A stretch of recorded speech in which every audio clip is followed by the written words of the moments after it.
महाराज जी, जैसे अभी अभी आपने बताया कि अगर हम पीरियड्स में भी हैं तो भी हम तुलसी की माला धारण कर सकते हैं, तो हाँ, तो उसके बाद ऐसा क्यों कंसीडर होता है जब एक विमेन मेंस्ट्रुएशन टाइम पे होती है तो उसे क्यों फिर अनप्योर कंसीडर करते हैं, जबकि जो हमारी माता रानी है वो खुद भी तो एक फीमेल है, और जब वो अपने आसन पे होती है और जब वो सबको इक्वालिटी से ट्रीट करती हैं तो लोग क्यों फिर उस समय इनइक्वालिटी से ट्रीट करते हैं इस कंटेक्स्ट में?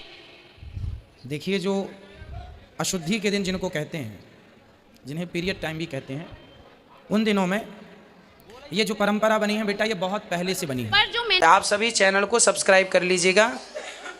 जो भी यूट्यूब पर देख रहे हैं चैनल को सब्सक्राइब कर लीजिए और शेयर कीजिएगा। श्रीमन नारायण, मैं तृप्ति आप सभी का स्वागत करती हूँ अपने YouTube चैनल में। आज हम एक ऐसा वीडियो लेकर आए हैं जहाँ पर एक लड़की गुरु जी से कुछ सवाल जवाब करती है। मासिक धर्म को लेकर वो सवाल जवाब करती है कि गुरु जी, हमें अशुद्धि के दिन पूजा पाठ से क्यों वर्जित रखा जाता है। इस पे गुरुजी क्या सवाल के इनके सवालों के जवाब देते हैं, आगे हम इस वीडियो में देखेंगे। वीडियो बहुत ही ज्यादा ज्ञानवर्धक है, वीडियो पूरा देखिएगा, स्किप मत कीजिएगा, क्योंकि हो सकता है कोई ऐसी जानकारी जो गुरुजी हमें दें, हमें और आपको शायद ना पता हो। तो बिना देरी करे शुरू करते हैं आज का ये ज्ञानवर्धक वीडियो। जय श्री कृष्ण महाराज जी। महाराज जी, जैसे अभी अभी आपने बताया कि अगर हम पीरियड्स में भी हैं तो भी हम तुलसी की माला धारण कर सकते हैं, तो हाँ, तो उसके बाद ऐसा क्यों कंसीडर होता है जब एक विमेन मेंस्ट्रुएशन टाइम पे होती है तो उसे क्यों फिर अनप्योर कंसीडर करते हैं, जबकि जो हमारी माता रानी है वो खुद भी तो एक फीमेल है, और जब वो अपने आसन पे होती है और जब वो सबको इक्वालिटी से ट्रीट करती हैं तो लोग क्यों फिर उस समय इनइक्वालिटी से ट्रीट करते हैं इस कंटेक्स्ट में? देखिए, जो अशुद्धि के दिन जिनको कहते हैं, जिन्हें पीरियड टाइम भी कहते हैं, उन दिनों में ये जो परंपरा बनी है बेटा, ये बहुत पहले से बनी है। पर जो मैंने स्टडी किया था, ना अभी पूरी बात कर रहे हैं। ये जो परंपरा बनी थी ना, वो बहुत पहले क्यों बनी थी। जब महिलाएं मासिक धर्म में होती हैं तो उनको कहा जाता है कि आप आराम कीजिए, घर पे रहिए, घर से बाहर ना जाइए, काम ना कीजिए, भोजन ना बनाइए, है ना। ये बातें तब कही गई थी जब हमारे देश में जब महिलाएं घर का काम करती थीं। उस समय पहनने के लिए कपड़े नहीं होते थे। उस समय जो आज व्यवस्थाएं स्त्रियों के पास हैं, वो पहले ये व्यवस्थाएं नहीं थी जो आज के दौर पे हैं। पहले के ज़माने में महिलाएं कांच लगाती थीं, धोती पहनती थी ना, कांच लगाती थीं। उस कांच में अब वो कितनी अब ज़्यादा चलेंगी तो कांच यदि खुल गई, चार लोग बैठे हैं तो बाहर मार्केट में जाने से रोकती थी, आप कमरे में रहो, क्योंकि इस पीरियड टाइम पर आप बाहर जाएंगे, कल को आपने कांच, क्योंकि ये व्यवस्थाएं आज की तरह नहीं थी। कांच लगा के महिलाएं साड़ी पहनती थी। झांसी की रानी भी कांच लगाना समझते हैं? कांच लगाना बेटा समझते हैं? नहीं। महाराष्ट्र में आज भी कुछ महिलाएं कांच लगाकर साड़ी पहनती हैं। हमारे गौरी गोपाल वृद्धाश्रम में भी पुरानी कुछ माताएं हैं जो आज भी कांच लगाती हैं। तो कांच लगाना जानते हैं? कभी आपके माँ से पूछना, बताएंगे। तो जो कांच लगाकर धोती पहनते थे ना, तो उनमें इतनी ज़्यादा व्यवस्थाएं नहीं थी कि जब वो बाहर निकलेंगी, कल को उनका वो कपड़ा, गंदा कपड़ा किसी के बीच में गिर गया, कोई देखे, समाज में अच्छा नहीं लगता। इसलिए बुजुर्ग लोग कहते हैं आप लोग घर के अंदर रहिए, घर के भीतर रहिए, है ना। पर वो कहते कहते बाद में क्या हुआ, अब तो देश बदल गया, अब तो समय बदल गया, अब ज़रूरत नहीं है।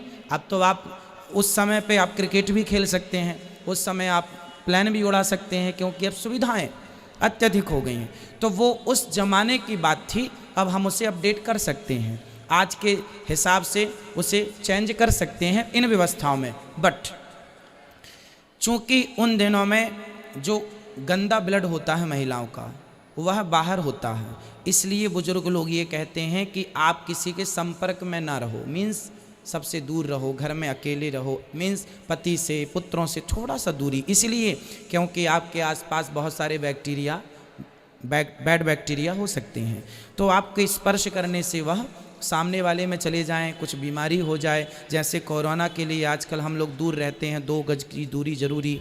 उस प्रकार बुजुर्गों ने वह नियम बनाए थे कि हो सकता है इसमें किसी को नुकसान ना हो, इसलिए उन्होंने कहा आप अलग रहिए 4 दिन के लिए, और पति को, पुत्र को ज़्यादा टच ना करिए, भोजन ना बनाइए।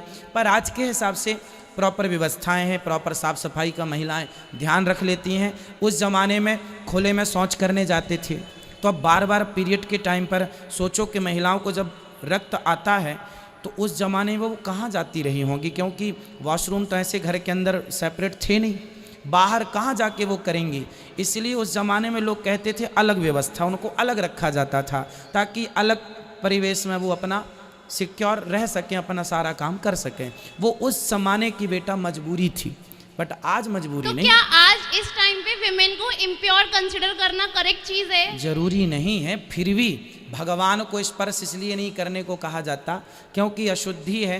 आप उस समय दूर से प्रणाम कर लें, कथाएं सुन लें, भगवान को टच नहीं करते, दूर से प्रणाम कर लें, मानसिक पूजा कर लें, क्योंकि वो अशुद्धि का टाइम है और बैक्टीरिया है, इसलिए आज भी कुछ लोग दूरी बना के रखते हैं। इसका एक प्रत्यक्ष मैं एग्जाम्पल आपको दूं।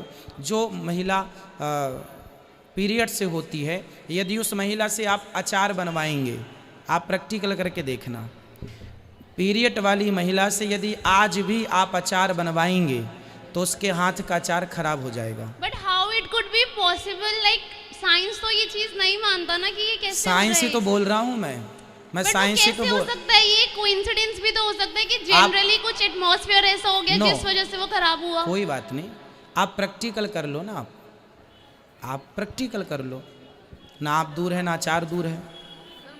और जैसे ये भी मुझे पूछ रहे हैं क्या उस टाइम पे हमारा जो खाना बनाना होता है, क्या विमेन में खाना भी नहीं बना सकती अपने किचन में बना जाकर? सकते हैं, यदि आपके घर में जेठानी अवेलेबल है, सास अवेलेबल है तो वो लोग बनाएं, यदि नहीं है तब तो आप ही बनाएंगे, नो प्रॉब्लम। जब कोई है, देखो बुजुर्गों ने कितनी सुविधाएं दी हैं महिलाओं को कि यदि आप पीरियड टाइम पर हैं और आपके घर में जेठानी है तो आप रेस्ट करो, क्योंकि उन दिनों महिलाओं के पेट में दर्द, कमर में दर्द नेचुरल होता है।